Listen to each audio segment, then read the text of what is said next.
Hello दोस्तों, नमस्ते, प्रणाम, हर हर महादेव। मैं ललिता मिश्रा अपने यूट्यूब चैनल पे आप सबका स्वागत करती हूँ।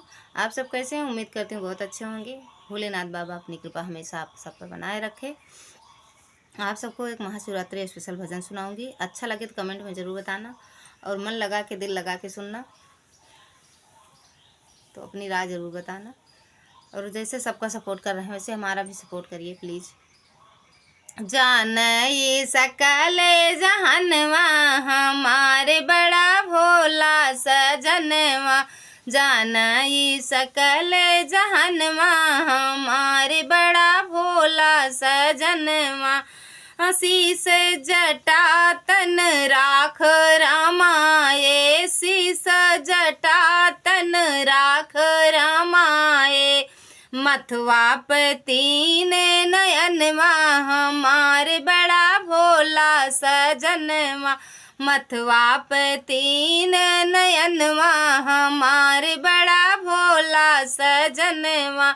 जानत सकल जहनवा हमारे बड़ा भोला सजनवा। जानत सकल जहनवा हमारे बड़ा भोला सजनवा।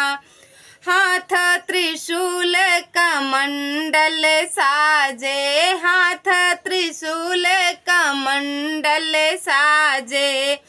घूमा थी बड़ा मस्तनवा हमारे बड़ा भोला सजनवा। घूमाई बड़ा मस्तनवा हमारे बड़ा भोला सजनवा। जानत सकल जहनवा हमारे बड़ा भोला सजनवा। जानई सकल जहनवा हमारे बड़ा भोला सजनवा।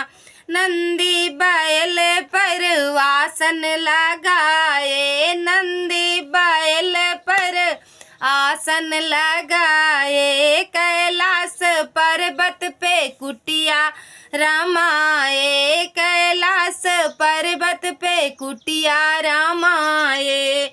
दुखियन का देत बरदनवा हमारे बड़ा भोला सजनवा। दुखियन का देत बरदनवा हमारे बड़ा भोला सजनवा।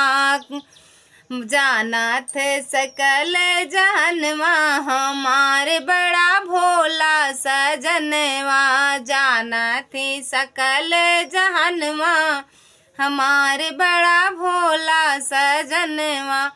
धन्यवाद दोस्तों। अच्छा लगे तो कमेंट में ज़रूर बताना। हर हर महादेव।